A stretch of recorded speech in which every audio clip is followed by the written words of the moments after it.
Hello and welcome to the Holy Hour podcast, the bi-weekly All Cure podcast. I'm Gavin. Thanks so much for joining us. This is not the original intro planned for this episode. As some of you may or may not have seen on Instagram, I posted a note saying that this episode would get delayed a week. So sorry.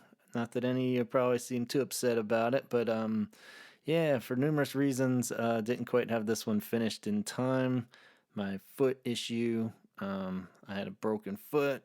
That was all healing up fine. Then I got myself a blood clot. So another fun way to try to wrap up the year. So it was a bit scary for a minute there, but they got me on some blood thinners for the next 3 months now, and hopefully I'm good to go. So we'll see what happens. Um, as I stumble across the finish line, they're trying to take me down. We'll see what happens. This might be the last episode for the year, though, and we'll start fresh in January and hopefully see you on the other side, and whichever meaning of that you want to take. But in the delay of this episode coming out, it was actually a good thing because this is going to be our episode where we talk about everything that happened in the Cure world for 2020, as well as on the podcast, our end of the year episode. And we kind of go over all the highlights and lowlights of Cure World, and two huge things happened just last weekend. So I figured we would tack on a little bit of that at the beginning here. Because I was going through all that, I didn't really get a chance to record with Chaz or Donald, but Chaz was kind enough to send me in a letter and his thoughts on the two live performances that Robert Smith was involved in over the weekend. So, instead of just telling you my opinions on the top here, I will kind of chime into his letter as if we were chatting back and forth, and then we'll be covered by it. So, shall we dive into Chaz's letter? Chaz writes, "Hey, Holy Hour fan, I'm so sorry we done fucked up and recorded the last episode way too early, but that's the nature of the beast in the cutthroat world of Cure podcasting. My kids are in school, so I can't record my thoughts, so I decided to write a letter. Thanks, Chaz. The Gorillas played live with Robert Smith this weekend. This is definitely a treat. I wasn't a fan of this when I first heard it, but live, I got a better feel for the song, and I'll have to say, I'm more favorable of it now. Robert looks better than he did in 2016, and he looked like he was having a good time. It was also pretty awesome that we got live music and a stage performance, and they weren't zooming in on a Zoom call, sitting in on a Zoom call. Yes, I totally agree, Chaz. It was so cool seeing it, and it made me really like the song more. As we talk in this episode a little bit about that song some more, it had been growing on me more. But seeing it live and just seeing the energy, like you said, they all look like they're having a blast. Probably, finally playing some live music. They're really feeling it. Damon's totally rocking out on the guitar part there, and Robert's smiling and having a blast with it. It looks really cool. I totally got into it too, and have been playing the song just since seeing this live clip too. So, and I'd like to give a shout out to Andy, our buddy, the Cure fan out there. Andy, the Cure fan, and he was the first one to post the clip that I saw, because I didn't pay the ticket to see Gorillaz, do this whole live show, even though I'm sure it was all awesome. But I was kind of hoping somebody like Andy out there would hook me up with a clip, and sure enough, he sure did. That the next morning I pulled it up. It's right there, and yeah, so thanks, man. And yeah, really cool. I think it's still floating around out there. We'll try to link to it if you haven't seen it, or you could probably punch it in on YouTube. But definitely check it out. Damon, his part that I wasn't as keen on too, I think, really won me over more. Just seeing him getting into it and using the little trucker megaphone kind of thing to distort his voice. So all very cool. I agree, Chaz. All right, next Chaz writes, then we were all treated to something really special. Robert performed for us all. I think this is something we've all wanted since the pandemic started. We want some proof of life. Here are some points I'd like to make. And this was for the charity 9 Lessons and Carols for Curious People, I believe is the organization. And it was streamed through Cosmic Shambles Network in England. It was like a 24-hour stream of pre recorded live music. So I don't think he was doing it right then in that moment. But it's very cool. Robert just in his home studio recording 3 songs or playing 3 songs for us all. So, one, Chaz says, again, physically, Robert looks pretty good. He looks slimmer. He is still wearing black, even at home, which, as someone whose wardrobe is 90% black, I support this. And I as well. Yeah, I think he does look good too. Yeah, I was kind of noticing that too from some of the pictures people posted from like backstage pictures he did with gorillas. And yeah, he's looking good, I think. Um, like the pandemic hasn't put on the extra Dorito pounds or anything. Better than me. I'm starting to fall apart here in the end. So he's doing good. Whatever he's doing, hiding out in the basement there. Number 2, Chaz writes, people were jacking their D's and V's to see Robert's feet. Unless that's your kink, because the holy hour doesn't kink shame. Feet are gross, says Chaz. As someone who has had some feet in his mouth, I can say that Robert has some gross ass feet. Now, at first, I thought his feet looked purple or swollen, which is a huge health issue, especially with him being 61. Upon some further research, he has something, possibly an amp next to him, with a rotating pink and blue light coming off of it, which may be the reason why his feet gave off a weird color. So, number 2, Chaz was worried about his foot color. I don't think he was taking his shoes off because they're swollen. Yeah, not sure. I can't really give a real valid opinion on Robert's feet. I'm not a feet dude either, but I like that he was comfortable. So I'm all in favor of his feet going hippie out there. And why not, right? You're comfort of your own home. Yeah, I kind of did think they looked a little purple too at first, but I think it is just the lights going around there too. So, yeah, hopefully we don't have to take back all the stuff about him being healthier. If he has purple feet, he should get that checked out. But I don't think that's the case. Number 3, to the left of his disaster of a desk is what looks like a half a moon. Either he is marking and tracking Donald's locations and his space weed, or he is legit into this moon shit. But why not just get a moon globe? Why half a globe? Yeah, so this isn't even for the gorillas thing. This is just in his home. He's got this moon thing going, which we all know he was into, but he's still there, I guess. So hard to say if there's a clue or not in that. But yeah, why not just get a full moon globe? He can afford it. Number 4, I need to address Robert directly on this one. I get the messy look. I get the whole I have organized disorder mindset because I have it too. I also get that you are a musician and have a lot of chords, but you need to do something with those fucking chords, man. They are everywhere. Invest in some zip ties. You are just asking to trip and hurt yourself. The last thing I want to hear is that Robert Smith has died because he tripped on a cord and hit his head. Please, for my peace of mind, clean up that mess. All right. This, I can't really side with Chaz on. Most people's home studios are a total mess, and this actually doesn't look too bad. Really, that's what pedal boards always look like. So it's pretty common, I think, for your home setup, especially one that would be fairly elaborate like his would have all that around. So I didn't think it looked too bad on that one. But, safety first. Of course, I would recommend Robert being extra careful too. Number 5, what is on Robert's computer screen over his left shoulder? I don't recognize that artwork, but I may be ignorant. Album artwork, maybe? Question mark.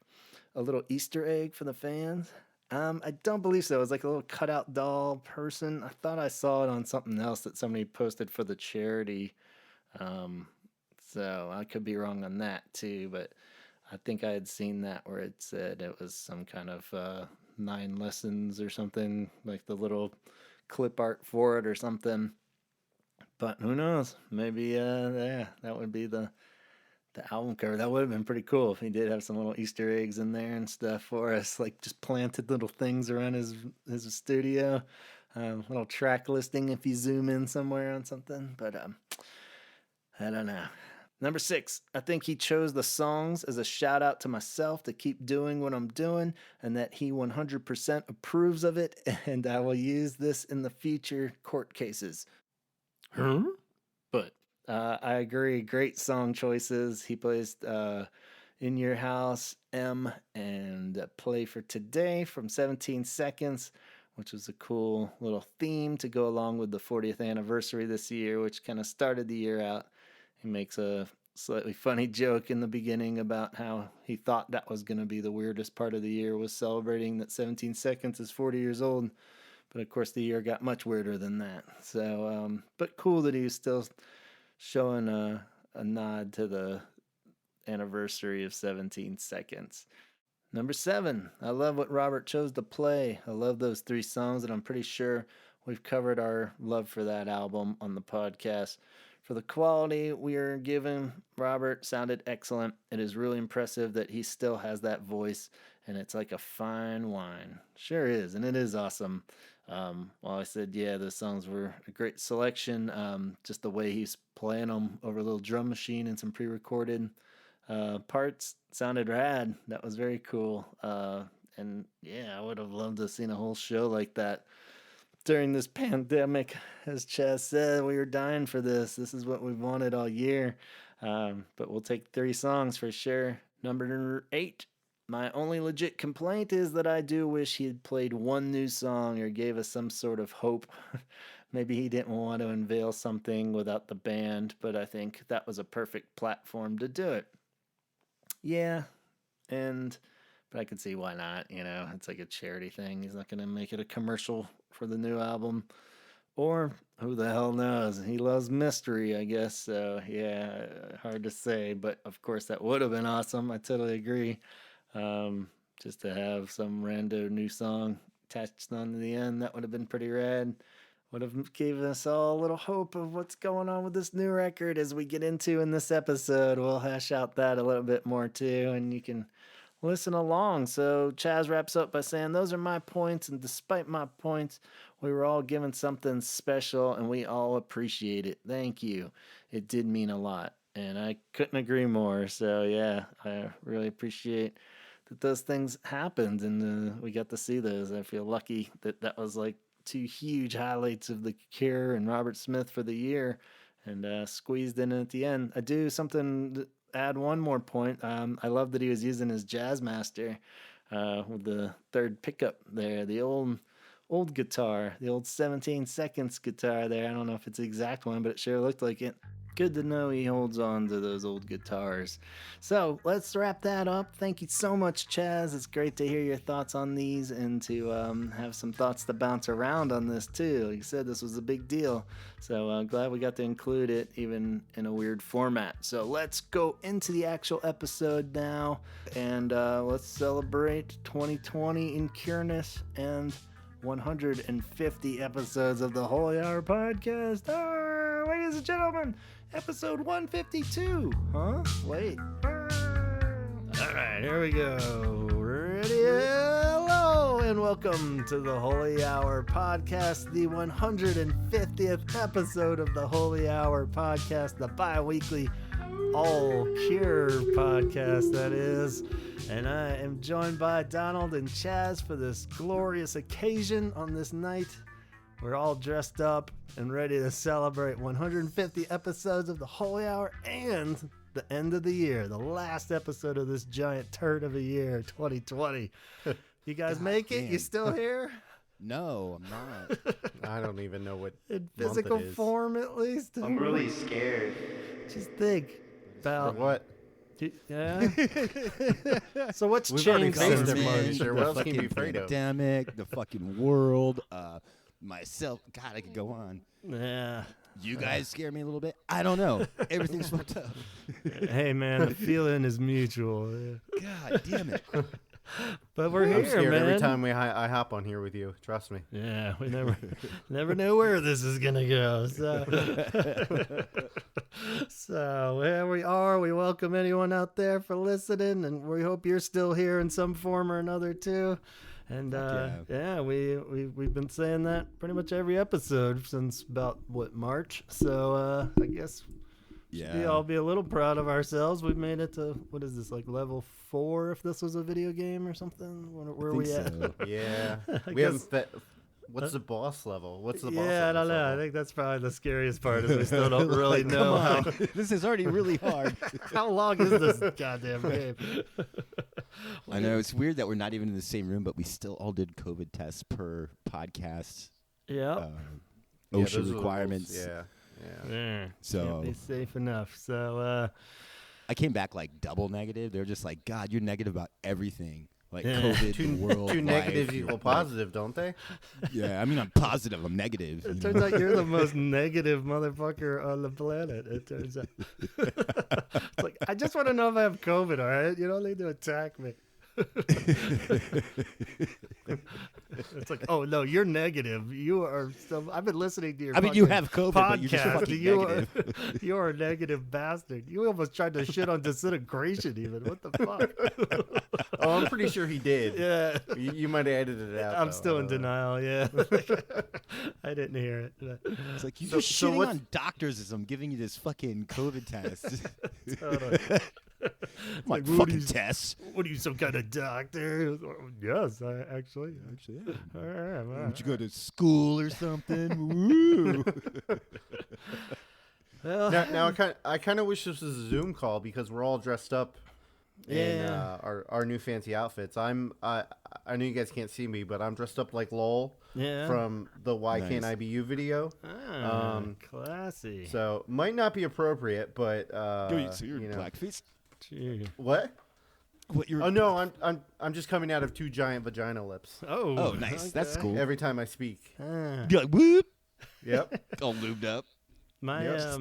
my fancy outfit is also Cure themed. I'm wearing the cat suit from Love Cats, but like underneath that. it I have a real nice tuxedo on, but you can't see it because I'm wearing this cat outfit over it. So Nice. You got to commit. yeah. So what about you, Donald? You I'm wearing nothing but a tap shoes and a cock ring. all right? So I don't remember that Cure video, but Yeah, I don't. It has nothing to do with. Okay. That must have been one of You the said you later were ones. gonna- with a cock ring. I thought we agreed that you were going to dress up like Simon and not what you were going to be wearing when you meet Simon for the first time. Yeah. Hold on, Simon. Let me get my tap shoes. Is it the tap shoes that are making this weird, or is it the cock ring? Or the fact that I'm completely naked? what kind of podcast is this? Well, Where'd I speaking go of over the line? Simon, actually, I do need to put something at the start of this episode that follows up from our Good last segue. episode. Yes. Last episode, we did the Children of the Cure episode, in which we talked about offspring of Cure members that have their own bands. And I received a really sweet message on Instagram from Eden of Violet Vendetta. Whoa. Yeah. And he was super nice, and just want to thank us for mentioning him and giving him a shout out in the episode. And then also the retraction portion, though, he did want me to clear up because in the episode I did say, and you guys can tell me if I feel like I've read this all over, and he said it is like a rumor that just hung around forever, but like his mom has the last name Thompson, but it's not Poral's sister, so there isn't that crossover. So apparently no relation there. So I said I would definitely try to clear that up for any Cure fans out there, that his mom is not Poral's sister, but his dad is definitely Simon Gallup. So Oh, well, that's good. yeah, I'm glad we cleared that up. So Does that mean he actually listens to it? If he's like, Did he actually listen to I that? don't know. Yeah. So thanks so much if he did make it to that portion in the episode. So yeah, that's We're like a pretty step cool. away. Yeah, so we got to pour our shit together, guys. Yeah. I know. I actually have to like pay attention. Yeah. I gotta admit, I saw his message, and I was like, all right, here it is, boys. They're shutting us down. It's like a cease and desist. Yeah, I'm I was waiting like, for well, that was a email good every run, day. you know, we're probably time to wrap this up anyway. But I was like, oh shit, no, it's like this super nice message. So totally awesome That's guy, awesome. and yeah, so hopefully get more It's a good music positive. from his band too in the next year. Hopefully it's sounding promising. Rad. So yeah, that'd be pretty cool. So yeah, that was a cool way to realize we're going into this final episode of the year. This is how we do it every year, so this is a bit of a weird one for anybody that's just joining us for the first time out there. So what we tend to do on these episodes is kind of just talk about the Cure highlights of the year and just things that have happened. And then we gradually segue into our favorite albums, non-Cure albums and such of the year, and then talk about our self-indulgent highlights of the Holy Hour podcast and what we did and didn't do over the last year. And all of it just seems a little extra weird because it's been such a crazy year in general. If you haven't heard, this, if you just came out of can you imagine like somebody just came out of like a coma right now? They're like, oh, sweet, so what happened in 2020? It's like, don't even fucking get me started. But You're like, how do I get back into this coma? yeah, I was like, can I This go is terrible. back for like a little bit longer, maybe? But so yeah, so we're gonna go through it, and so it's a little more hodgepodge than normal, I think. Even though I guess it's always a little bit hodgepodge. So what do you say, It's Phil? always that. Yeah, so I figure we'll start off with Cure highlights and such, since we are bound to lose a few of you along the way here. We're aware of that. So we'll start out with the Cure heavy stuff first, just to get Like you. someone put on the podcast and was like, oh, they're talking about the Cure again. Yeah. Oh, I gotta. like- Well, they're like, I gotta like wait through the Cure highlights to figure out how they felt really good about their own podcast. I just want to hear Donald fucking make dick jokes. Yeah. Where's the? Like, where's his?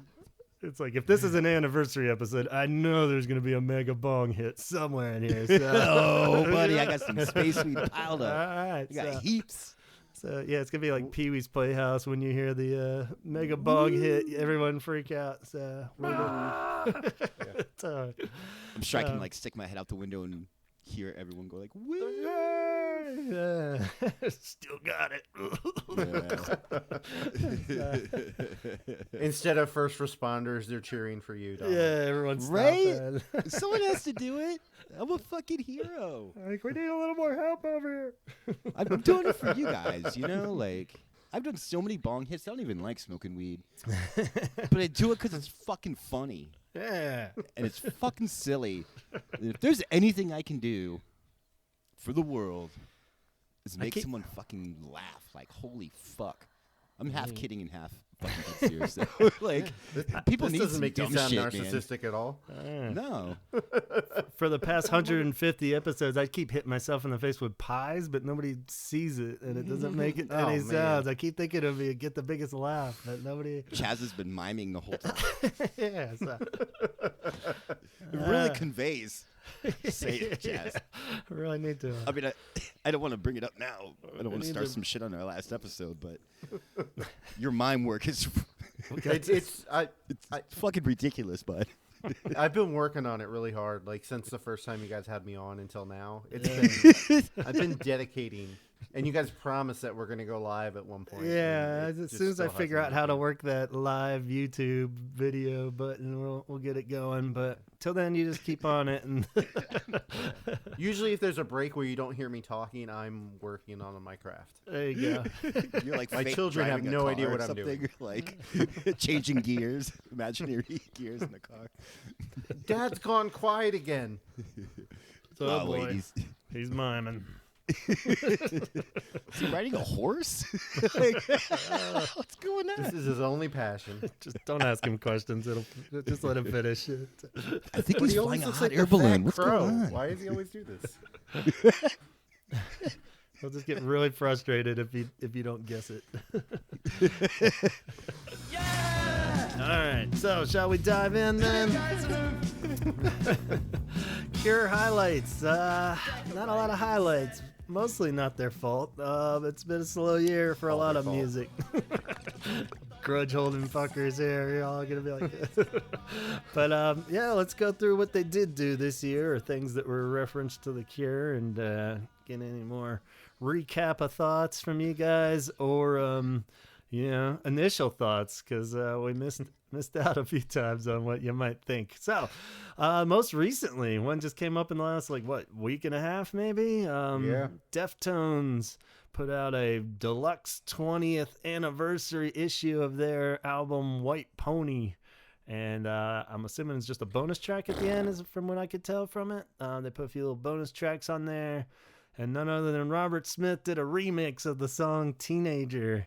And yeah, so I got to listen to that fairly recently, and I don't know, I'm not a big Deftones fan off the top of my, I feel like nothing really against them, but I just never really got into them. So it was kind of cool just really focusing on the original version and then listening to this to see, and not drastically different, I felt like he kept it very in the same vein, dreamier, people have seen that. It's just kind of took the beat out, right? Maybe all together even. Yeah, for the most part. Yeah, it's interesting. I mean, I know we've had this discussion before, just in text, that we don't get the Deftones. I know from my perspective, they're held in really high regard, and the hardcore community, especially just because they have roots to it and everything. But and I know people that fawn over them, and White Pony is their greatest album ever, is Art Disintegration, I guess. And I've listened to it a number of times, and I don't get it. Yeah. I mean, I don't understand it. It's just one of those things. I feel the same way too. I have some friends that are Deftone fans, and I always think of Deftone fans like someone that might beat me up. You know what I mean? It's they're kind of well, that's Chumbawamba or something. fans It's too, where it's you kind of like some okay stuff, but are you gonna beat me up? Yeah. I don't know. Yeah, never quite know where to land on them too. But I was cool that this was a chiller song. Even the original version's a pretty chill song, so that was cool. Hold on, are you judging bands based on the fact if their fan base can beat you up or not? Absolutely. Absolutely. Yeah, how's that? That's why I listen to a very. You're I love Radiohead because I can beat every one of those fans up. Yeah, it's I listen to some goofy shit. It's just oh, you listen to jazz? All right, I love jazz. Yeah. But you like a lot of hardcore stuff, or heavier stuff for sure, or at least have gone through phases of liking that. So yeah. Even the Misfits. When he was lifting weights. Yeah. Yeah, but black metal fans. Yeah. They don't get a lot of sunlight. Now they're gonna be empty. Fucking electronic music fans. You've seen Moby. Oh, I've seen Moby more than I want to. Okay. I guess then, Chaz, any drastic opinion, your Robert Smith's version versus theirs? No, I went back and listened to their original version. Yeah. There was a definite drastic change to it. Yeah. I can't really say if it made it better or worse. Yeah. I think both songs have this unique sound to it, which interesting. I know. Yeah. Just the music video that they put out for the Robert Smith song, I didn't see it. There's a video. Oh, you didn't? No. I don't know if I hope they didn't do it because it looks like a late '90s kind of animation, computer animation thing going on. But it's not bad. But I think it encapsulates the sound of what they were going for, this kind of dreamy, kind of no rhythm to it kind of feel. Yeah. So, but was it a cover I did enjoy or it. an original song? It's their It song. was an original song that he remixed. Yeah. Yeah. Okay. Yeah, and it almost felt kind of mixed up in the sense that it's not really making it trying for a better version even. It's just different. like if you like that song a lot, you would like this, I would think, and it's just like It's a pretty different... sick to have fucking Robert Smith like remix your song though. Yeah, totally. That's I pretty mean, fucking Yeah. ill. Like, how really, could you okay. yeah, Good I for would them, man. Be like, It's a fucking honor. do them all. I do have a quote from one of my best friends who is a big Deftones fan. Okay, cool. And let me tell you what he said. He said, one second. Robert Smith remixed a Deftones song, and it's probably the worst, most underwhelming remix I've ever heard in my life. Oh, Nice. Sounds about right. jeez. Tell us what you really feel. Were you like, yo, bro, I do a Cure podcast, right? He's like, read that on I'm your going to podcast. read that on the air, and everybody's going to make fun of you.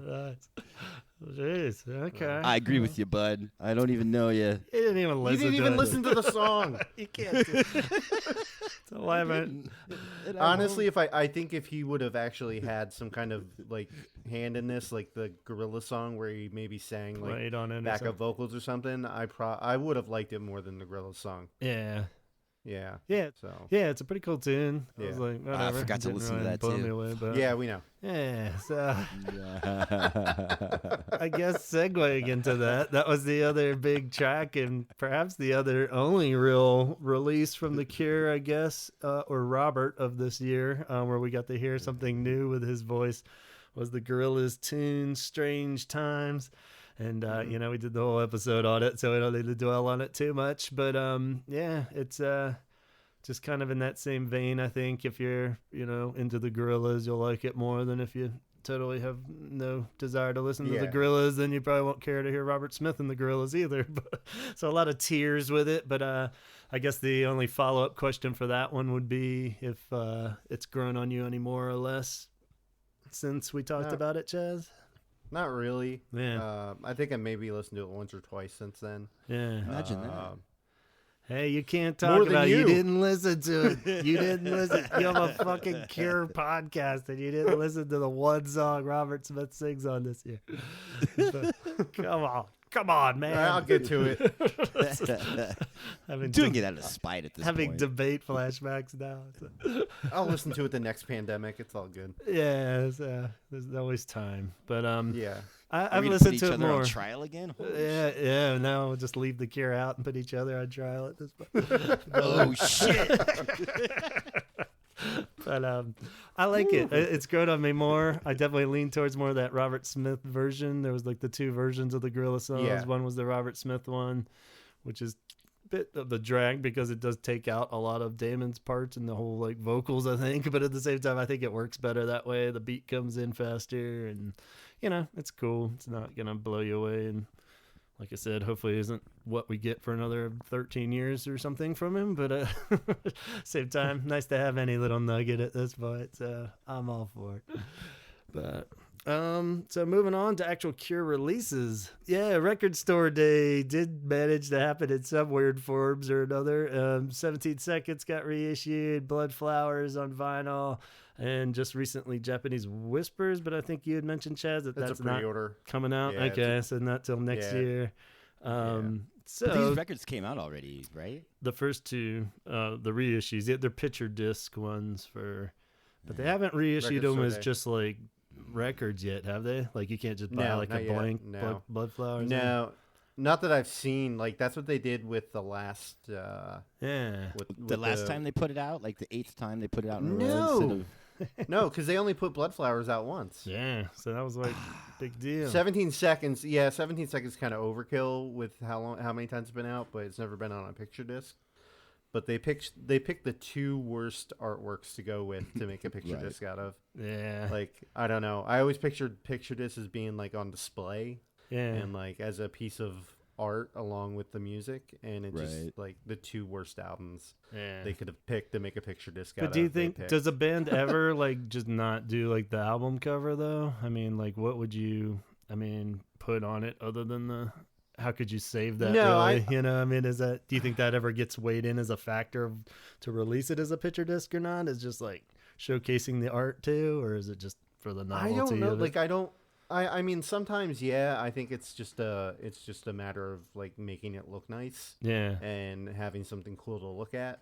Picture discs are they're not good audio quality, and they deteriorate faster than regular records. So if you're looking for like quality, a picture disc is not what you're gonna go for. Yeah. So it's got to have something else with it. Like I have a Dinosaur Jr.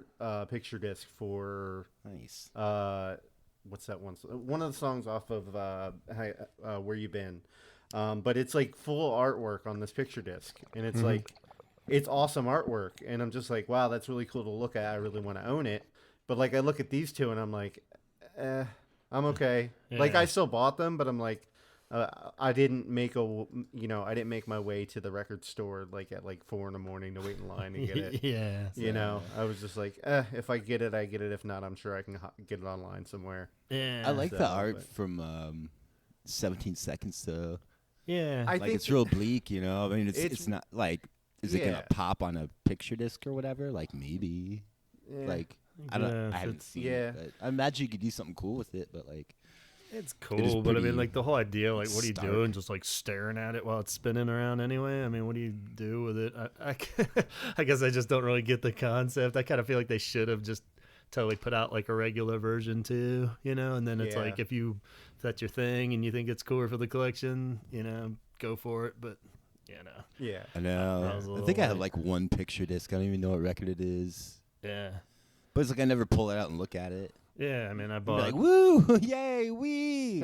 I bought blood flowers that have put it blood away. flowers on vinyl. It had nothing to do with what picture was on it, you know. But it was like, Yeah. all right, yeah. But so pretty cool just to get that out there. It was kind of a cool, you know. Yeah, I do think it does suck for like people that do want blood flowers on vinyl and they just have to settle for a picture disc. Yeah, it's a little It's weird. just If like- that's the only. It's like cool. Yeah. I can listen to it twice before it sounds like shit. yeah. At least there's a picture in it. I don't think it goes that fast. But it's a disposable record. You can only listen to it once. Or it's cool. Right?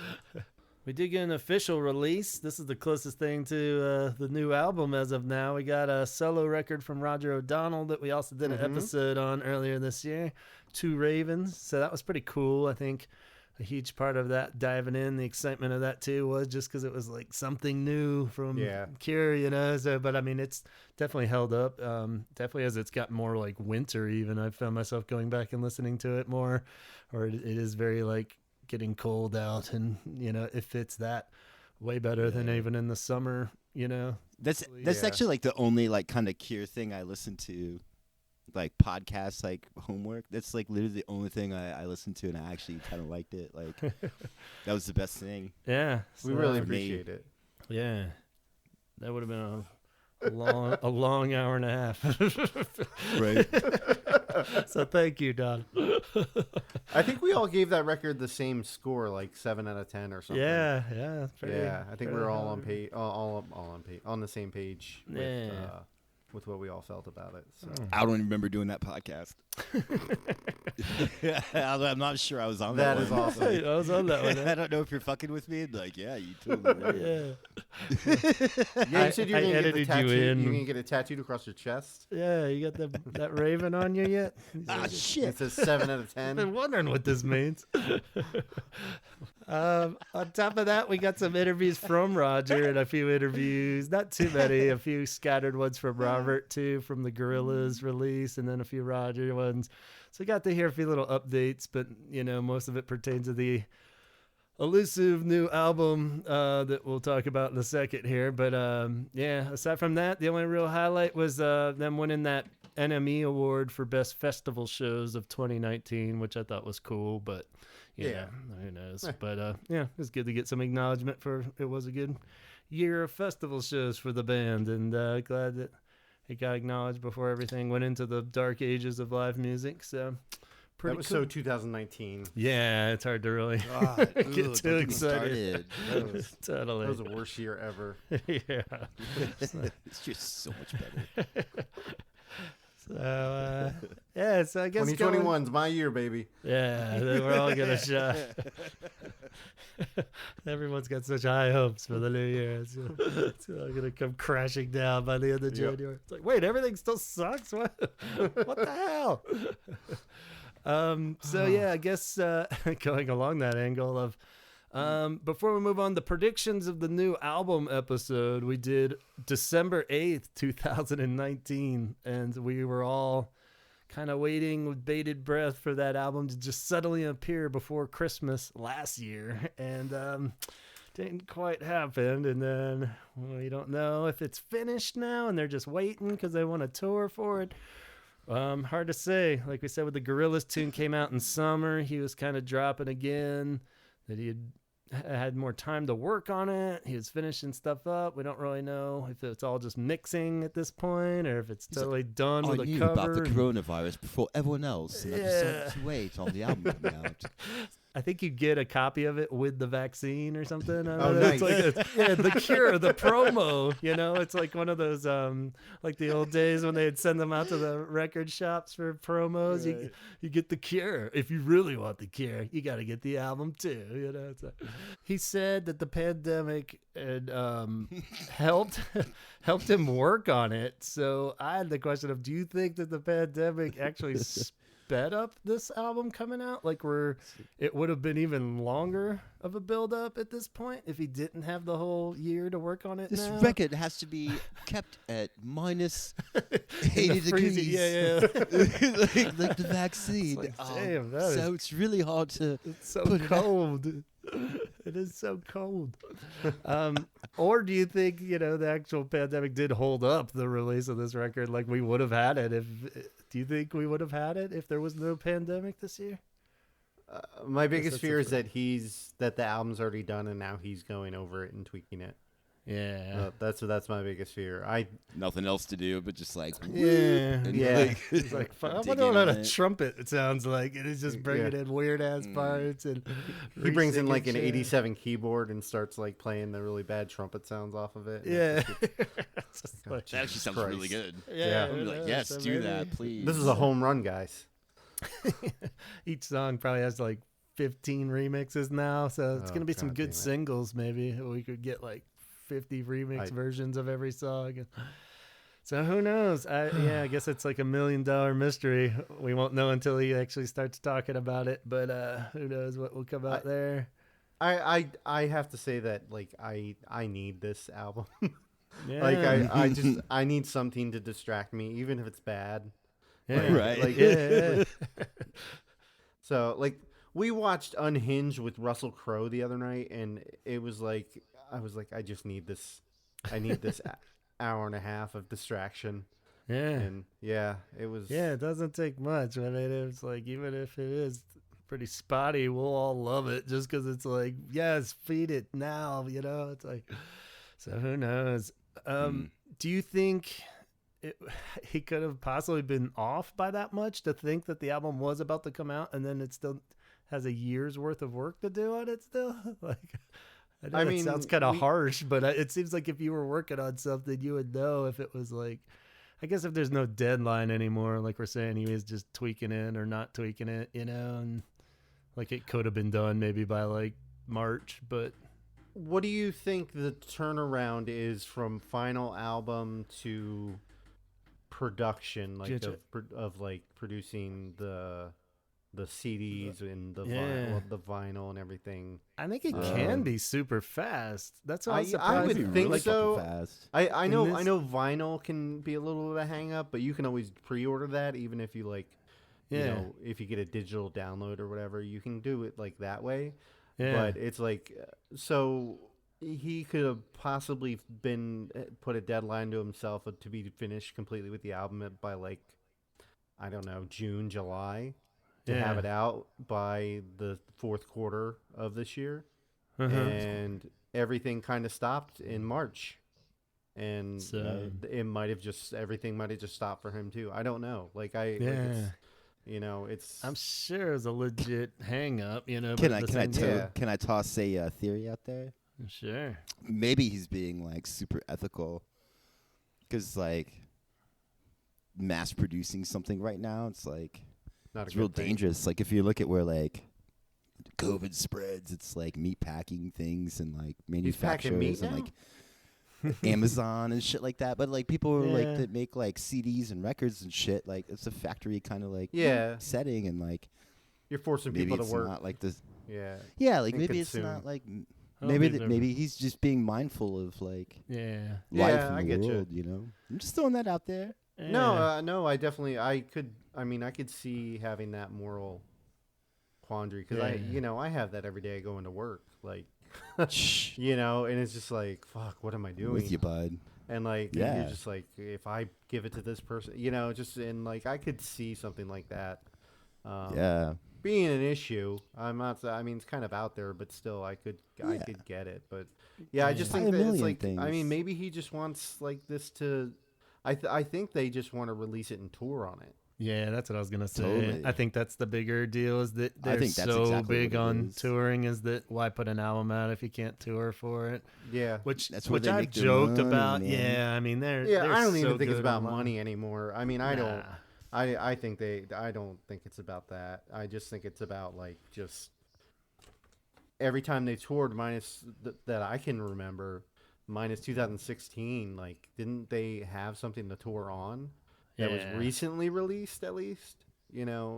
But I know they canceled the 2007 tour because they wanted to put that the 413.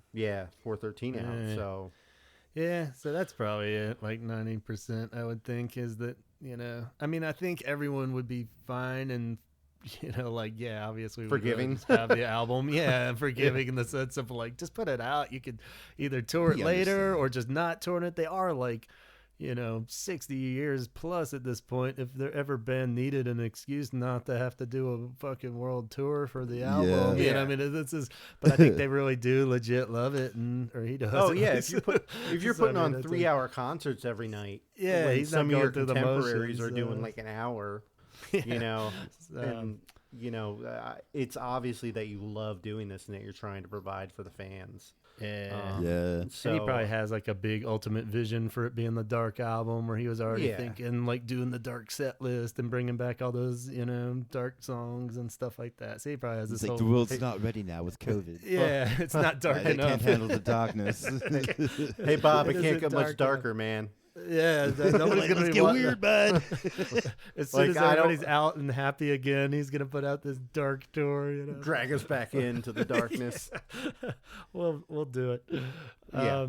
I had the fleeting thought, I don't even agree with it really, but it did kind of go through my head of the idea of, do you think they missed out by not releasing it, not during this year, but even before this year, because they had so much momentum coming off of the Rock and Roll Hall of Fame and then those festival tours and stuff. Like if they had put it out like maybe at the tail end of 2019 when they had like everybody coming out to those festivals, they had all that like Right. press. Yeah. They did have a lot of like strange People are momentum. like, at least we have this album and this lockdown shit. Like, Yeah, totally. Yeah, no, you're So- absolutely fucking right. Like, they I- fucking missed the boat on that. Like, it was like Yeah. perfect timing, and then like, And I think it's missing the boat in the Ugh. sense that it could have done way bigger, like chart wise and like press wise Yeah. and stuff.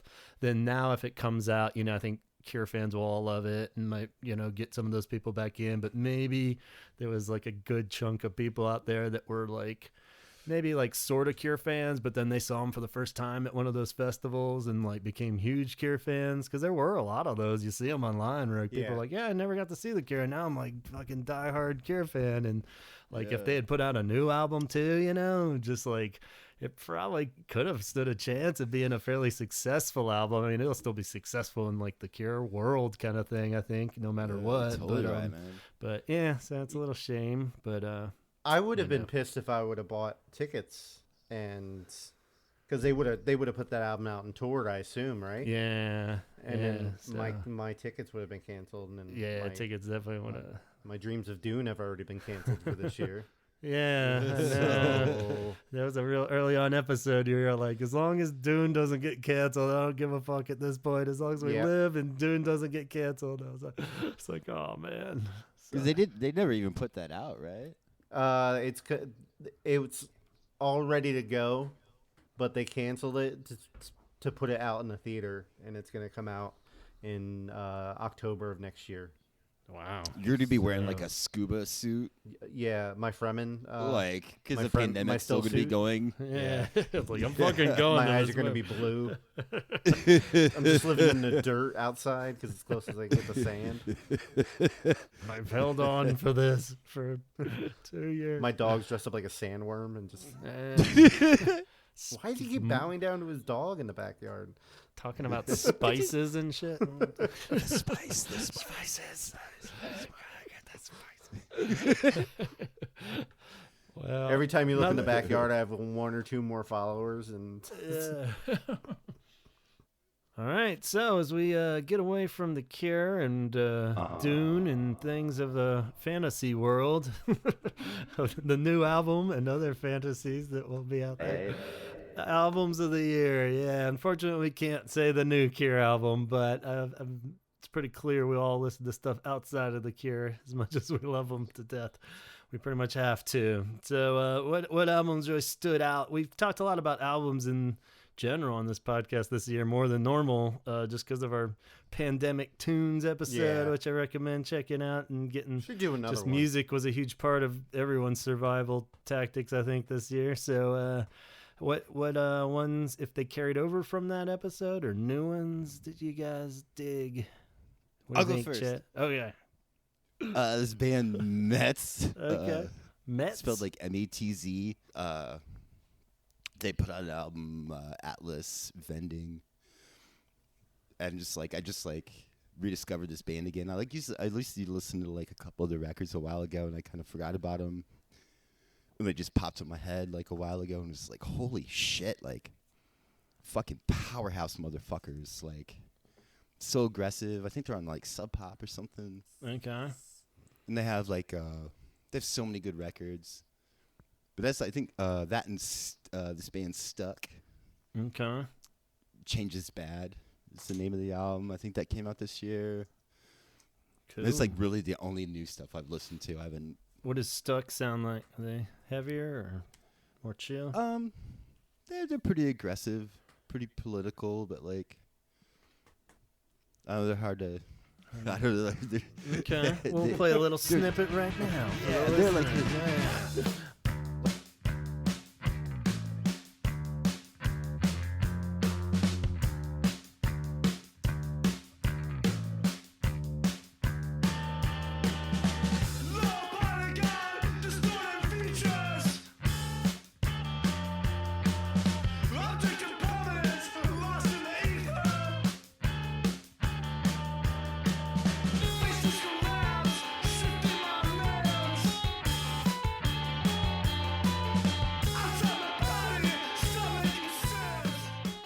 Later Screwdriver political, or like, are we talking like No.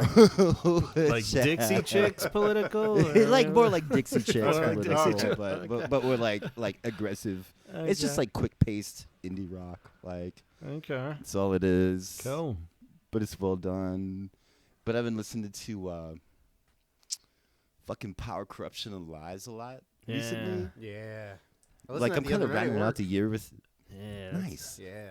But I've been kind of rounding the fucking year out with that record, and I'm like, I haven't listened to it in a while. Yeah. But like, what a banger! I was just like every fucking song on it, I'm like, God damn, this is a whole record. Like, Yeah.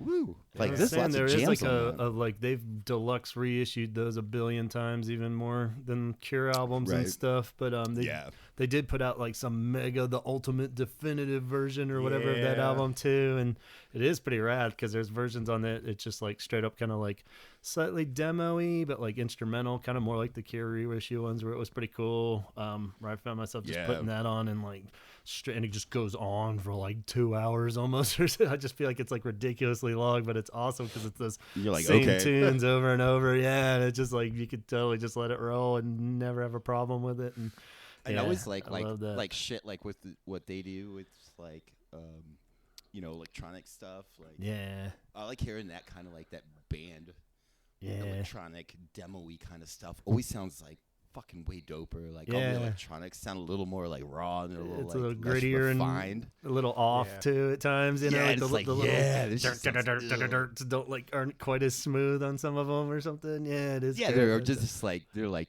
gained up too much, so it's like kind of blowing shit out. And it's like yes, like yeah, I've been on a huge New Order kick too. They've been.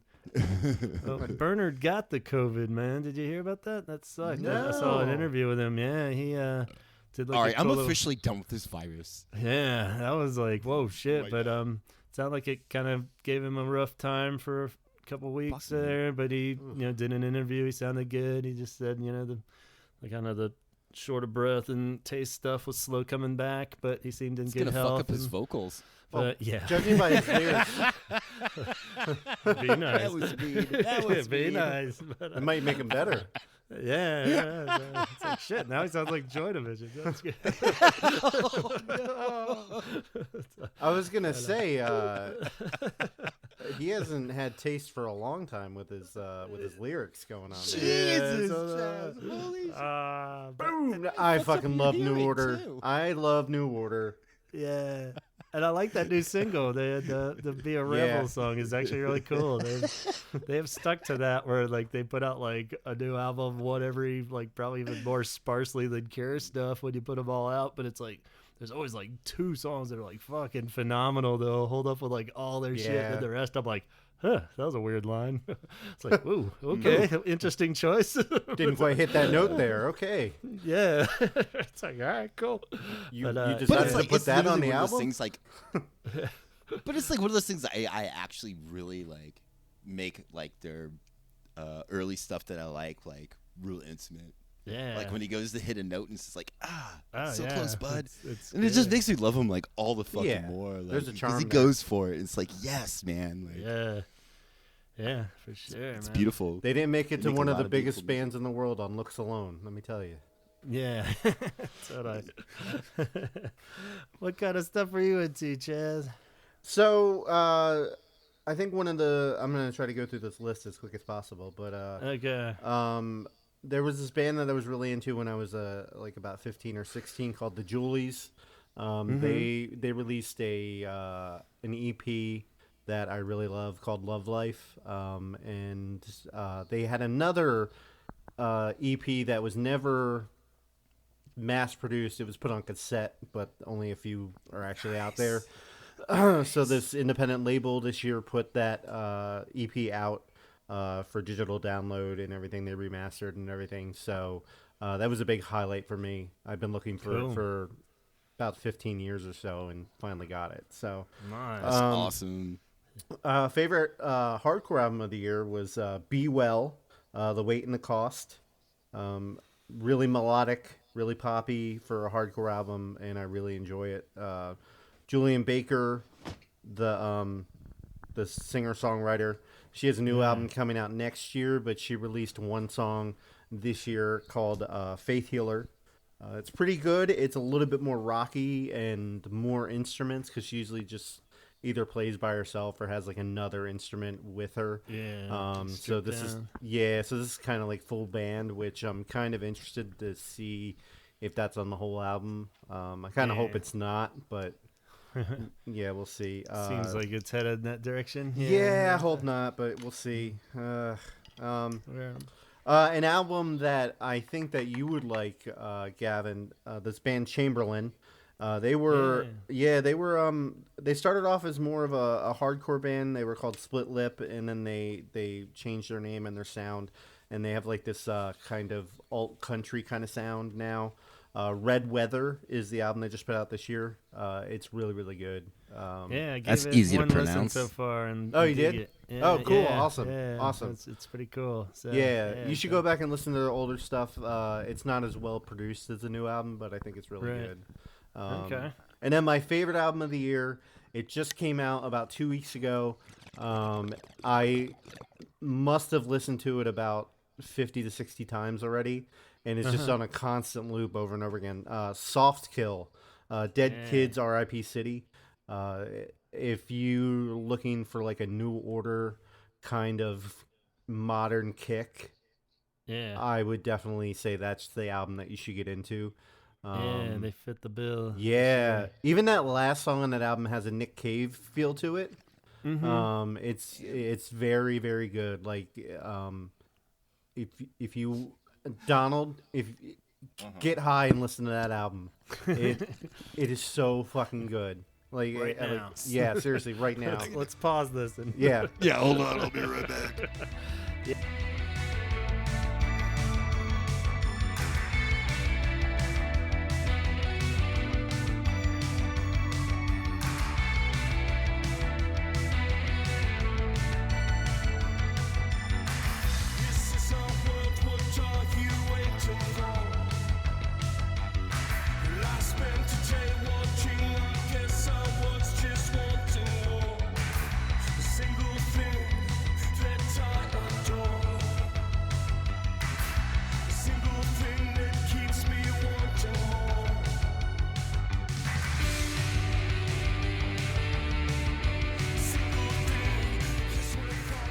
Yeah, and I read a lot of interviews in researching the album and looking through a lot of the stuff, and it's a really dark album. It deals with a lot of homeless people and friends dying in Portland, Oregon, and a lot of survivor's guilt that I guess they're trying to deal with. It's something relatable, like it's right. like I tell my therapist all the time. It's like having somebody to relate to with the problems that you have makes you feel better in a way. Right. Even if it's dark and depressing, you're sitting in it, it's still it just feels better. And like I listened to the album, I bought the album, have it on my phone, have it on my computer, just on repeat, and it's so fucking good. And that's a lot of the things that the reoccurring topics we talk about with Robert Smith and The Cure, even is just like the idea of you can feel like he's singing it about you and you can't relate to it as much as you need to and want to. And there's definitely a lot of that. And that album's great too. I'd listened to a few of those, but didn't even realize this new one was out until you told me about it. And past week, I've just been like binging on it too. It really is good. And I feel like they've really like stepped up the production wise and everything. And production. Yeah, I feel like it was like little, I don't even say poppier, but catchier maybe. Just the songs were, because the other ones I always like the sound, but the songs were kind of not as memorable maybe. And they're just kind of like a cool albums to put on, but I never really took a lot away from the songwriting and stuff. But this one seems to really kind of hone in on that a bit more, where it's like the vocals aren't kind of this like, you know, I mean, I feel like he's singing a lot better. And, actually, they have a small connection to The Cure. With this album, apparently one of the guys that worked on the album had worked on Disintegration, so I thought that was really cool. I don't know the exact name off the top of my head, but yeah. So I was thinking this is like a band of like younger people. Yeah. But it's like older people. No, they're all like. Oh, the I want to say the engineer. Yeah, I want to say they're all in their like 20s to 30s maybe. They're pretty young. But it's I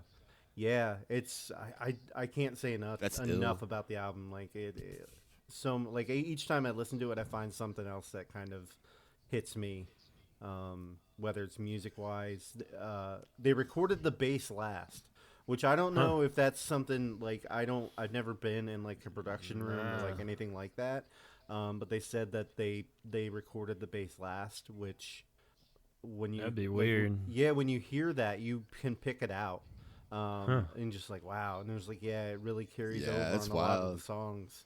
Like every time I recorded, just like playing drums and shit, it's just like bass and drums get recorded together. Like, that's what I always that's heard. how you vibe. Like that's how you vibe and get down. Like it's very strange, and almost like if you were doing more like New Order-y kind of like straight up guitar bass lines or something, maybe that could be is it like drum machines or like a? No, I think they have a live drum. I think they use both.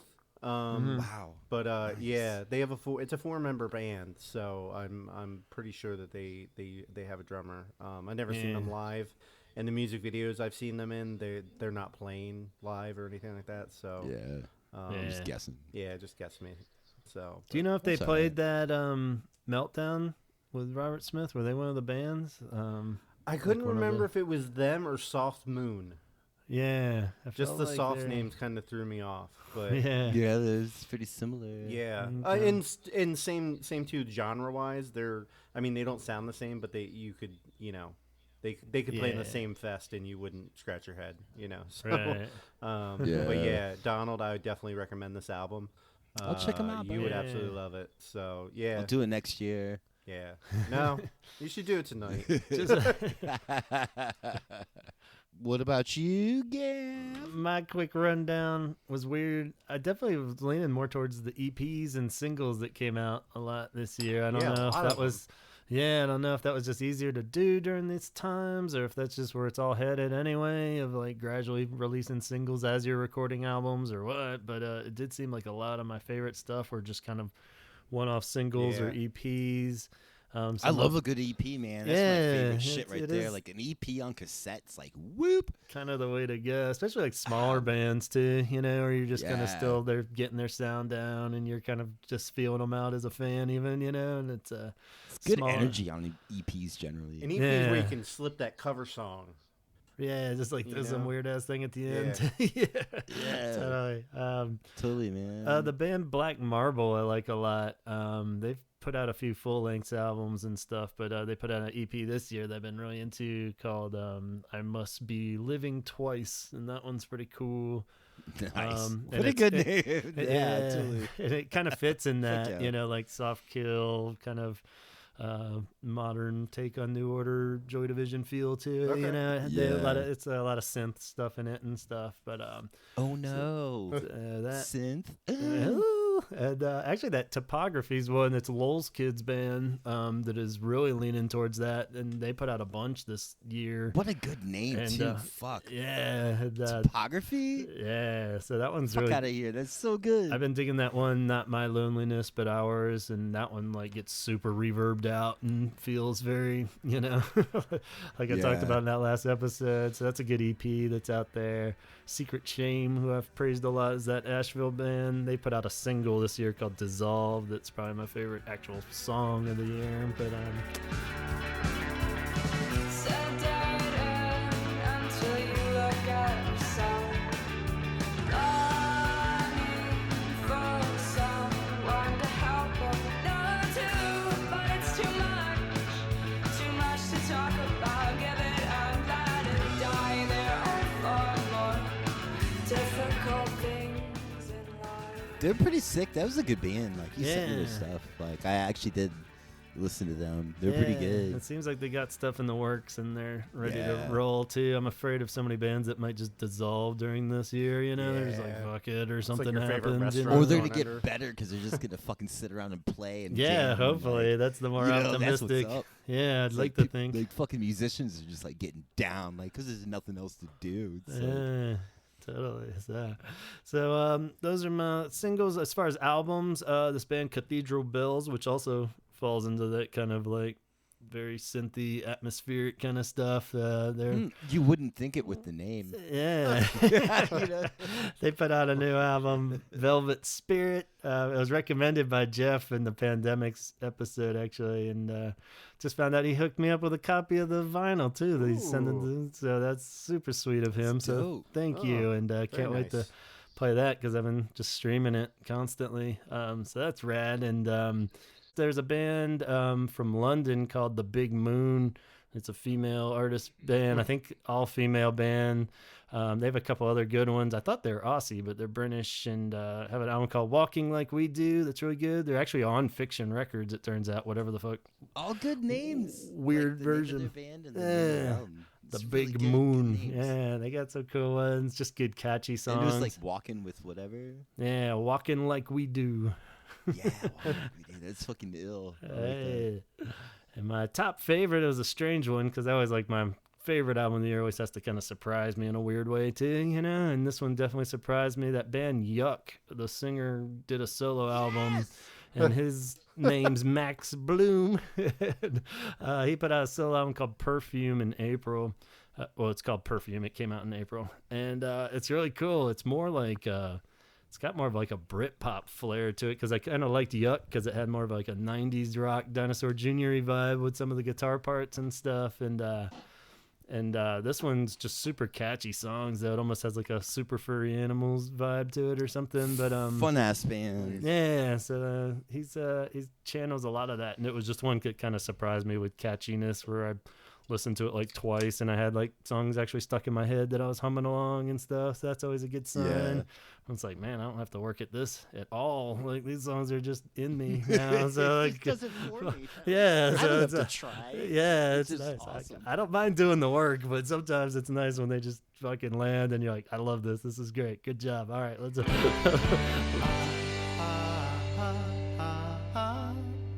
So happy alone for once. Gotta be by myself for once. It's nothing to do with you. That's very enjoyable, man. Like I love that shit. So that's my favorite. with music, Max Bloom. I recommend that one too. Sick. So yeah, real quick, as far as the old TV box, not too many movies came out this year, so it's hard to really pinpoint favorite movies. But as far as movies and shows, why don't you tell us a few of your favorites, Chaz? Yeah, so it's been like a weird year with like school, just because I can't really bring the attention to a movie. So Yeah. a lot of it's got to be like 1 hour kind of TV shows. Even though I did sneak some films in this year, but as far as TV shows go, I've gotten into The Cabin with Bert Kreischer. I know we brought up Your Mom's House before as a podcast. Bert is a kind of like an offspring of that, but he's his own thing. But he has where he goes off into the woods with some of his friends to a cabin, and they talk about life and all this other stuff. It's very interesting and funny and a good time. Might learn something about yourself, which is cool. Let's see, The Queen's Gambit. Yeah. Still not finished. I think I got one more episode left, but an excellent show. We just watched the first 2 episodes, and I'm totally in Ah, love with so it. good. Yeah, it's really good. So good. I don't know why I slept on it for like the month that it was out, and I just didn't bother to watch it. It's the chess so. element. Like, watch, Oh, I love like, chess. Yeah, I mean, I fucking like love it too, chess. but I like the idea of like, oh, it's a show about people really good at chess. Or I'm like, yeah. Searching for so Bobby. exciting. It's riveting. Yeah. But, Searching for Bobby Fischer is one of my favorite movies. Oh, really? Not the pond. Nice. Yeah, I love that movie so much. Well, cool. Let's see. Can't forget 2020 without talking about The Tiger King. Yeah. Um, Yeah, like we said, Donald. that came out so long ago now that it feels like I that was- know. like we're all just gonna Yeah. watch that, and that was gonna be the end of the Corona mess, and everything was gonna be fine. We're like, yeah, that and Hamilton. They Yeah. were like, just watch these and you guys will get through it. And that I would be totally the forgot end. like all those things came out this year. Yeah. I was like, that was Yeah, 6 they years came ago, dude. They kept us busy for a good week. Yeah, Right. for sure. I know that you love The Mandalorian, so Yeah, it just keeps getting yeah. better and better. It Yeah. does keep getting better. It's like each episode, it's like, and like Yeah. I was listening to another podcast about it the other day, and the reason that they believe that the show is clicking so well is the fact that it's got like a video game feel to it, where you go to a new place Yeah, and you do a mission, and then you get a prize. yeah. And it just keeps going over and over again, but it's a formula that people are so used to with playing video games. That's funny. It's got a big appeal to it. And I was I'm like, so wow. I'm so anti-video game that I don't hold that against it. Yeah. I'm like, at times I'm watching, I'm like, this feels a little too much like a video game, but it's still cool as shit. So I'm fine Oh, with it's it. so You know, good. He's It all does like, kind of have that vibe. Like I watched like I don't know, maybe like 3 episodes of it, like not in order or whatever, but like Just but random I actually three. I actually enjoyed it like aesthetically. Like Yeah. it's very like it just looked cool. yeah. Yeah, it I love that it's definitely, making like a good conscious effort to like tie stuff together too, which was much needed with the later Star Wars stuff, where it's Yeah. tying a lot and explaining shit Yep. a little. It's like, okay, cool, yeah, that's totally what this should be for. And it got my kid back into it. He was getting kind of anti Star Wars, and He watched that Ahsoka episode. Gee, I wonder why, man. I You're know. like, hey, Star Wars, bud. Hey, I bud, was like, Star Wars. am I Hey, forcing bud. this? Am I Hey, forcing Star Wars. it? Hey, bud, Star Wars. And he's like, God, Dad, I get it. I fucking get it. Yeah, totally. You want me to like the stuff you like. Yeah. He's like, I'm more of a Star Trek guy, but I don't have the It's like never in heart to my break house. it to you. You're like, get out. You kick him out. I loved you like a son. I am your son. Yo, Star Trek is way better, though, by the way. Fuck Oh, no. damn. Can you edit that out? Yeah. Perfect. They Donald. don't rely on the fucking baby Yoda. Classic Donald. It's all philosophical shit. I'm just saying. So, Fargo. Yes. Just finished that too. How did you like it? I loved it. Yeah, I thought it was great. It was like the most kind of. I've loved the other seasons too, but this one I felt like really took it in a more theatrical. It felt like more like a really long movie, you know. And, Yeah. yeah. It's so good. Like Yeah. I've loved everything that has come out with it. Yeah. This one just like Chris Rock and Jason Schwartzman Mm-hmm. together, like they were perfect. And then like the supporting cast, I think is excellent. Yeah. Great story. Who's Chris But Rock? yeah, it's good. Really quick, some other ones. Good Lord Bird. I know that you and I have talked about that. Yeah, I want to Gavin. see it, but I haven't seen it. Yeah, it's so good. The John Brown TV show off the book. So Mm-hmm. I'm pretty stoked that it got made. And Ethan Hawke was amazing Cool. in it. So Lovecraft Country on HBO is a great horror show. The Last Dance is another one. That was about the Jordan and the Bulls of the 90s. Yeah, I heard It some was good things excellent. about that. Yeah, it was one where you don't have to like basketball to watch it. Cool. It made it very accessible to everybody. And What We Do in Shadows, I just got involved in that just this year. I thought it looked really dumb, and then I just sat down and watched it one day, and I burned through the whole thing in like 2 days. I was like, Yeah. okay. And then I watched the movie afterwards. I was like, this is hilarious. yeah. So. Yeah, the whole thing works great. I love that one too. We flew through that one pretty fast. Yeah. Any other TV shows that you? I did watch that Pen 15 one we got real into. I don't know if you've seen the. Yeah. We How watched- is that? It's good. It's really weird and like hilarious at times. It's like these two, God, I think they're almost like in their 30s, like late 20s at least, comedians, and they're playing girls in middle school though. And the whole like Okay. surrounding cast is actual kids of that age. So it's like I've seen like one or hilarious. two. Yeah. Like it's- my wife's been watching that, and I caught like 1 or 2 episodes, and it's fucking like such a creepy and great awesome. concept. Like I really Yeah. like. And it's just like The the way they concept hit of it. it's It's almost like fun. the other kids are the best part because they're just like they do like the Yeah. boys great because every like boy's just like, whatever, you like my hat kind of thing. And then they're like making this big deal out of everything. And it's like, I mean, if the only fault is that they almost nail it too much where they just start like screaming at their mother and like crying for no reason and shit, you know, it's just like it's a little too like nailed the middle school age girl kind of thing a little too much, or I'm just like, oh God, this is like painful to watch, you know. But it's pretty hilarious. And the two actresses are great. They just totally fucking nail it where you forget that they're like, it's not even goofy after like the first episode, you know, you're just like, Right. That's on Hulu, right? yeah. Okay. Yeah. I'll get into that. Recommend that sometime one. The soon. first season in particular. The second one was really good that we just watched, but it gets a little like the parents are going through a divorce and it starts throwing in some like serious stuff too, and it's just like It's a little too real. yeah. So I was like, are we doing this now? Is this on the very special episode? So, Right. Tim I've been goes to the watching, basement with his uncle. yeah. God damn it. It's like, ugh. I've been half watching Broad City. Yeah, that's Okay. really good. Yeah. Really that fucking was makes good. me giggle. Like Yeah. those fucking 2 motherfuckers are ridiculous. Yeah. That's, Mhm. It's just kind of whatever my wife's been watching. I'll like just be like painting and listening and half watching shit. yeah. But it's like that makes me laugh, like looking at it and even just listening to it. Mm-hmm. Like here, and then like Billy on the Street, Love Billy on the Street. mad energy. Like that's what I'm all about. It's just like fucking mad energy this year. Like how do I make it? How do I get through? Just like things that just like give me mad energy, and like I like their comedy and their pace. Right on. Those are my favorites. And the Queen's, that show The Queen or whatever, like Crown. Yeah, The Crown. Like that Everybody show at work. Everybody at work has told me I gotta watch it. Yeah. That show kind of fucking sucked me in, and it's like I don't like Really? it. I don't like watching TV a lot, and like, but just like it's so pretty, and like yes. Yeah. Apparently, it's please. the most expensive TV show ever made, Wow. and they said that the production value shows like it's amazing production and like the everything on it works, and Like- the Cure's in it. Yeah. Like, there's a Exactly. song, yeah. Fucking exactly like and like I like was like whoop. I was like painting, and I was just like what?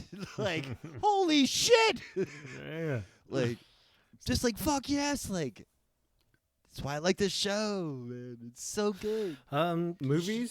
Movies? Yeah, I don't have too much to contribute there. I didn't even know they released any movies this year. I guess I was like, oh, I They thought we did weren't. a I thought we couple. weren't doing that this year.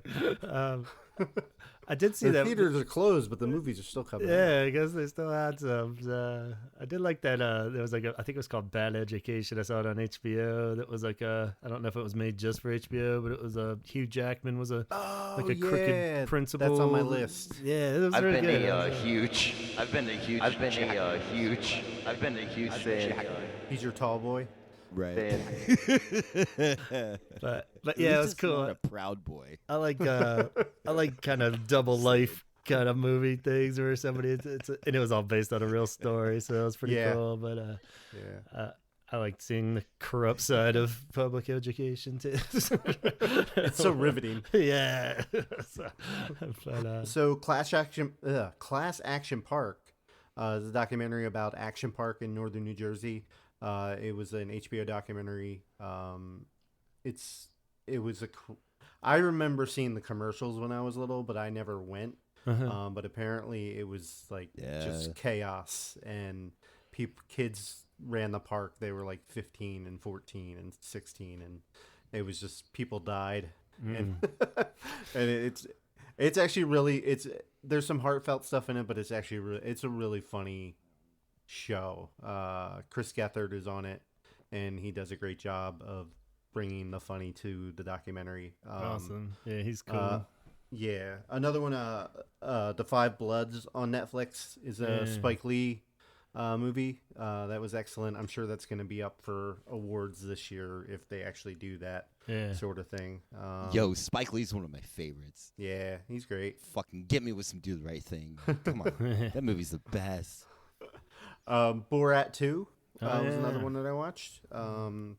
Solid.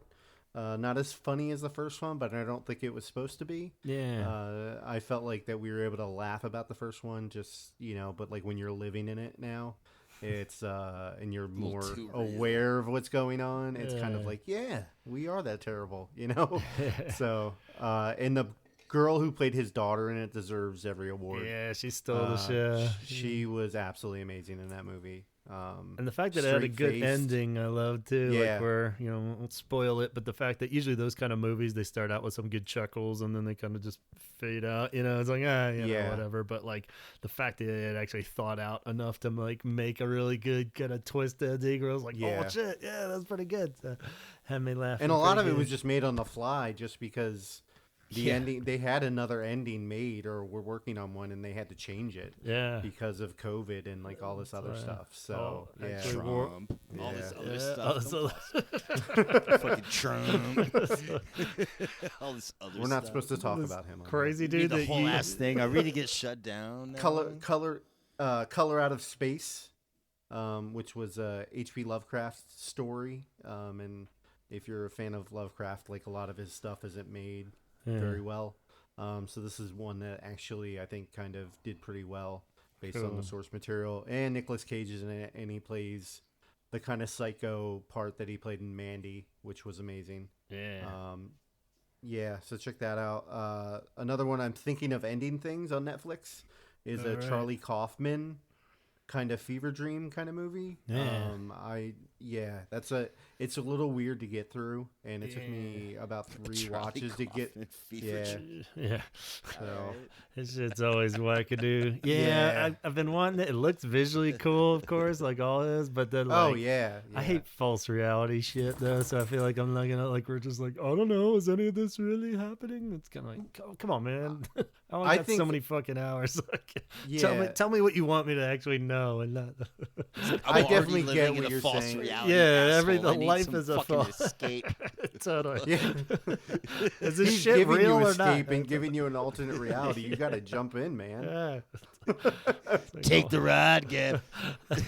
It's like I watch Star Wars all day. pill? That makes sense, you know. It's like, I'll give you some fucking space weed, man. You'll see. okay. You'll see what's up, bud.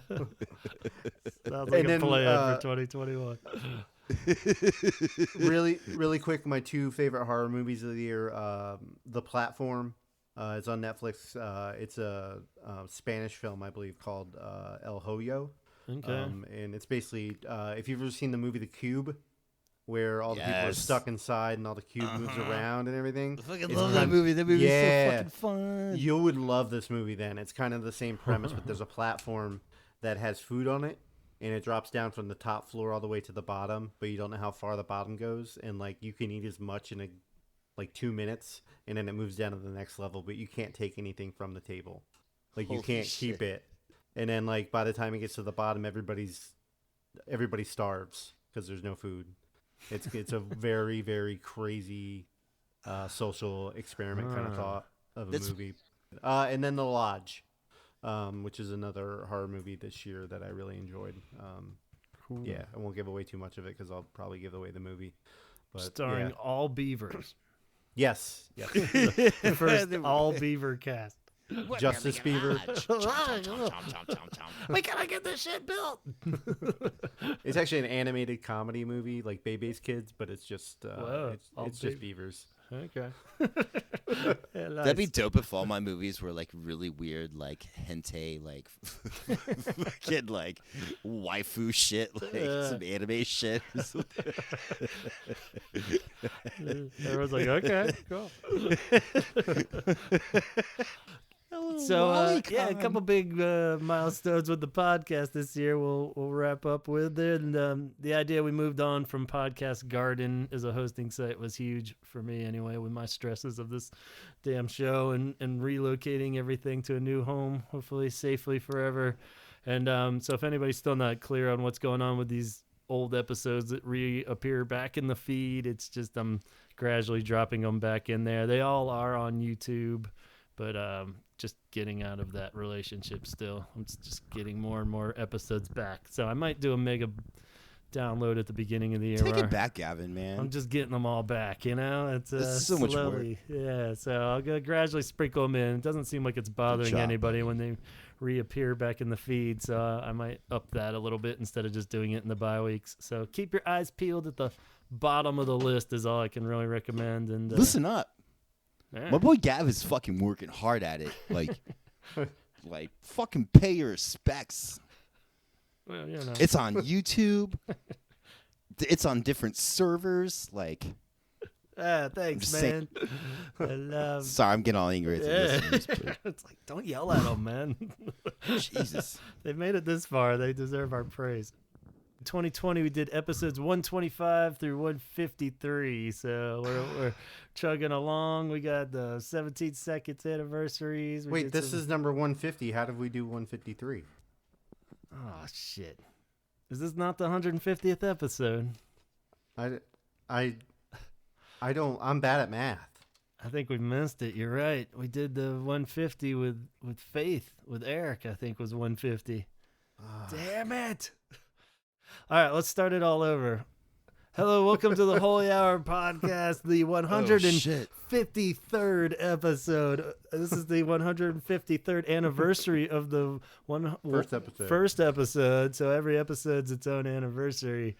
And we welcome you all to the show. We're currently talking about highlights from last year, including some stuff we did. Yeah, we had some contact after those profile episodes. Perry said thanks for his birthday episode, so that was pretty sweet. And we just heard from Eden, so that was really cool. Phil Thornalley responded to a message I sent him. So I think these profile episodes, they like to. I slipped into his DMs. Yeah. As the kids say.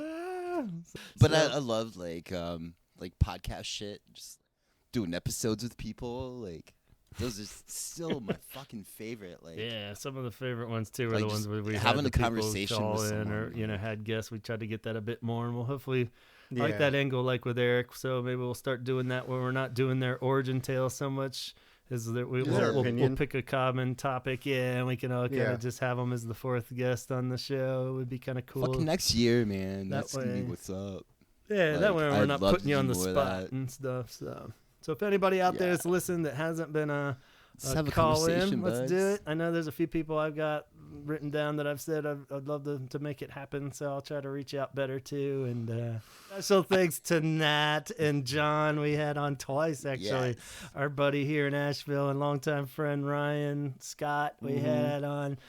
Tyler's been on. Eric is actual guest. Then we had more episodes this year that were cool with the pandemic tunes and more like the mystery caller kind of things where we got to have little longer conversations with like Dustin and Sophia and Kelly and stuff. And those are fun. And then just hearing longer clips in the origin tales was cool. So we got to hear a lot more from you guys, and hopefully we'll even elaborate on that more is the goal for 2021.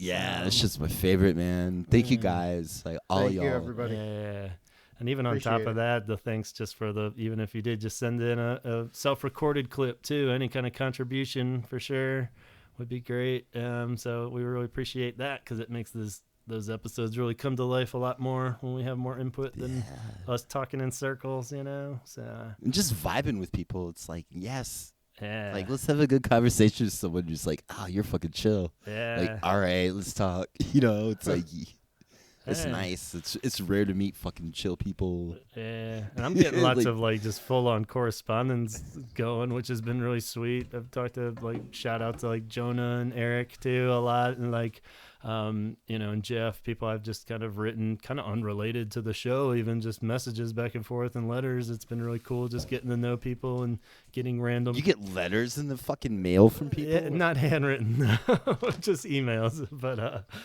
they would do all. You should say email that with the wax stamp and stuff. We do. It's not a fucking letter. I'm just saying. Dear Oak Tree. It's close enough, man. Oh Jesus Christ! Nobody writes emails anymore. It's a letter. But this is wrapping up our 5th full year of doing this. Actually, I guess 4th full year, 5th year of doing it. So pretty rad. That's fucking sick. I can't believe it. We've gotten even a pretty good chunk of iTunes reviews now. 32 5-star reviews. That's pretty good, right? And we got what? Someday we'll get to 69 reviews. Oh, we got one star negative review, so that was cool. That was just like one random person out there gave us a 1-star review, so that was cool just to balance it out. Fuck yeah. And 14 actual reviews. Yeah, I can't believe we have. I kind of suck at this a little bit, but I don't know. I appreciate that one. It did have like a little asterisk next to it. It was like Donald is all it said next to the 1 star. He's like, Donald's great. This is meant for Donald. Yeah, Donald's the only good part of the show. It's like, what? All right. We kind of have to end it on that. Like, we're gonna. I'm going back to the moon. Yep. For 2021, sending them back. No, actually, yeah, we'll just send you back to the moon. All right, let's get you out of here, Donald. Hold on. I need to find my lighter. All right. So as we start to say thanks for listening for another year, and we'll continue on for 2021. We got lots of cool stuff on the horizon as Donald fires up the engines to get it going. We got a mixtape idea. We got Cured Drinks where we drink all the Cured members' favorite drinks. We got. I'm just gonna fast. Okay. Well, let's hear it, man. We'll enjoy that. Got the. Is that Wendy time I hear? Yep. Uh-oh. It was just like fucking full on space. Oh, boy. It's a full ass. There we go. Almost there. Almost there. Hold on. Stay on target. They're gonna have to send Bruce Willis up there to get you down. Yeah. Whoa. Or at least. Springsteen Christmas. Sure. All right. All right. Well, see you then. Take care All up right. there, Donald. Chaz, Have we love fun. you. Back on the moon. Eat All right, balls. guys. Good luck, guys. All Good right, luck. guys. Happy Good luck, everyone. end of the year. Good luck, everybody. Thank you. Celebrate safely. Good night. I love you guys. Good Like luck, you everybody. too. Thank Like you. Chaz. I love you, Chaz. I love you, Gavin. All right. And I love You guys. all our listeners. Like, All right. it's really sweet.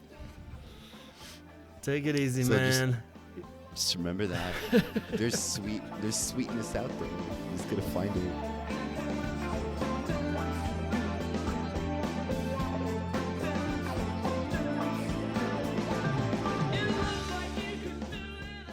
All right, that wraps it up for us for the year. Thanks, Donald. Thanks, Chaz. Hope everyone out there is finding that sweetness. And have a great holiday, whatever you're celebrating, whatever you're not celebrating. And be sure to subscribe on The Holy Hour on iTunes. And find us on Instagram at The Holy Hour Podcast. And follow that Facebook page at Facebook. And write me a message if you want of any sort at gavinconnor@gmail.com.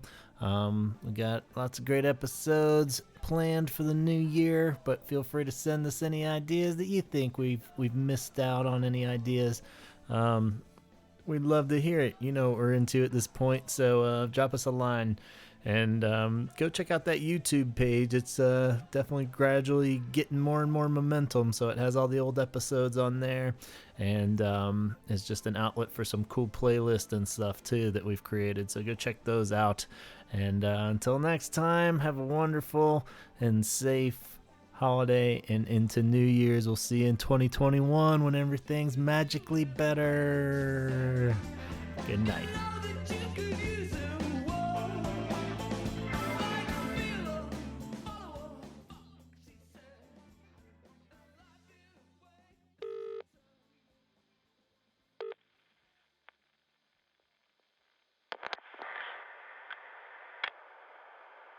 Howdy, you guys at Holy Hour Podcast. This is Azrael. I just wanted to let you know I may have a little something you might be interested in. I seems a close ex-friend, whatever, Geffen record worker, got fired, and still connections of, say, let's just say the new Cure album is not only finished, but I have leaked copy. I'm not going to blow smoke on your asshole, but this record is electric. Rogers O'Donnell's was very right, darkest Cure album yet. Disintegrations sound like monkey songs. I don't want to spoil any of it, but I think you might want to hear this. So hit me back at 5, or email me.